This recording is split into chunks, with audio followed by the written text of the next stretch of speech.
Ang bangus-bangus ng bulaklak. Isang araw na naman na pinapahirapan ko ang aking sarili mga langga. Alam niyo ba kung bakit?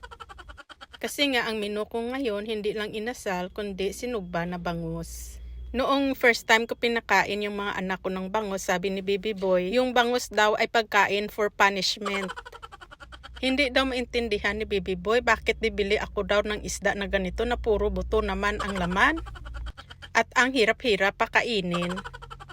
Tama naman si Baby Boy mga langga kasi nga ang dami namang isda sa Pilipinas. Bakit ba natin pinapahirapan yung sarili natin sa pagkain ng bangus? At ito pa ang malupitang tanong ni Baby Boy sa akin ha. How do we survive daw sa pagkain ng bangus araw-araw? Sabi ko naman sa kanya, it's a matter of practice my love. Pero tama naman talaga si Baby Boy, diba? Lalo na kapag na-experience natin na matinik ng buto ng bangus. Buti sana kung bagong saing yung kanin natin, no? Kasi nga kanin na mainit lang naman ang panlaban natin kapag natinik tayo ng bangus. Bubungalan lang naman natin yung ating ngalangala ng isang kamaong kanin kapag natinik tayo ng bangus. Pero ang masaklap kung bahaw o tutong na yung ating kanin, diba? Parang talagang ang hirap lunukin. Mas masakit pa ito sa tinik ng bangus.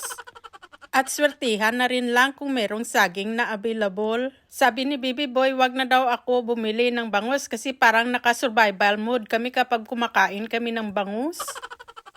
Pero lately, parang naintindihan na rin ni Baby Boy kung bakit sarap na sarap ako sa bangus. Kaya heto no, nagluto ako liwat ng inihaw na bangus. So dito pala no, na fall in love ako dito sa double-sided grill na nakita ko na nakatambak doon sa may garahe.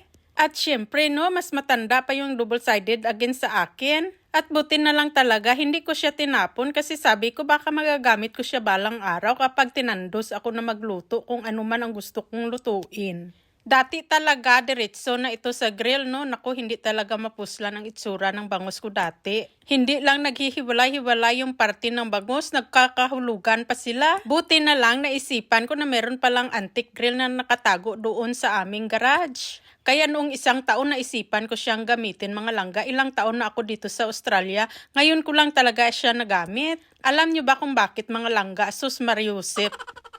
Dahil customized grill ito, ginawa ito ng kaibigan ng father-in-law ko. Sobrang bigat siya mga langga kasi solid na stainless steel. Mas mabigat pa yata ito sa aking Baby Boy. Pero iniisip ko na lang ng mga langga kapag nag-iihaw ako ng bangus na parang nag-i-exercise na rin ako kasi diba binabaliskad-baliskad ko pa siya. At worth it talaga ang paggamit dito mga langga kasi hindi nabubuhinan ang porsyon ng inyong mga isda. At parang hindi mo siya masasabi na inihaw mga langga, parang simay inihaw prito ang kanyang version. At ang pinakamaganda dito mga langga, solid stainless steel ang grill na ito kaya hindi ko siya tinapon. Dahil nga antique na grill na ito, ibig sabihin maganda ang quality ng pagka-stainless steel. Hindi kagaya ng mga grill na ginagamit natin ngayon, no? Syempre, hindi naman natin afford yung sobrang mahal na grill ngayon. Yung normal na grill na ginagamit natin ngayon, kapag tinatamad tayo na maghugas nito, nagkakaroon na yung inihaw natin na bangus, nagkakaroon na ng extra flavor. So, hindi lang siya basta-basta inihaw na bangus, no? Naging inihaw na bangus na siya with kalawang flavor, o diba? Aminin natin mga langga kasi nga nakakapagod talaga mag-ihaw-ihaw, no? Minsan nakakalimutan talaga natin na hugasan yung ating mga grill. Nakita nyo naman mga langga, oh, sobrang gwapa ng aking bangus. Kapag hindi ganito ang pagsugba ninyo ng bangus mga langga, huwag na kayong magsugba. Joke lang mga langga ha, kung ano lang available nyo dira nga grill basta hindi hilaw kag hindi batok, o diba? Dali na kamo kaon na kita.